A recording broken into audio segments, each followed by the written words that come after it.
வாழும் வரை நிழல் என உடன் நான் வருவேனே.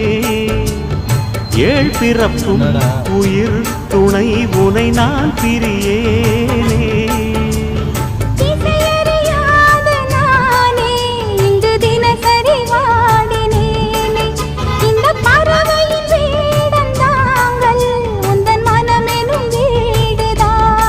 நீண்ட காலம் நேர்ந்த சோகம் நீங்கி போக நானும் தீண்ட யோகம் விளங்கிடும். பூமிக்கொரு வாரம் என்று எண்ணி இருந்தேன், பூமுடிக்க யாரும் இன்றி கண்ணி இருந்தேன். சொந்தமின்றி பந்தமின்றி நானும் இருந்தேன்.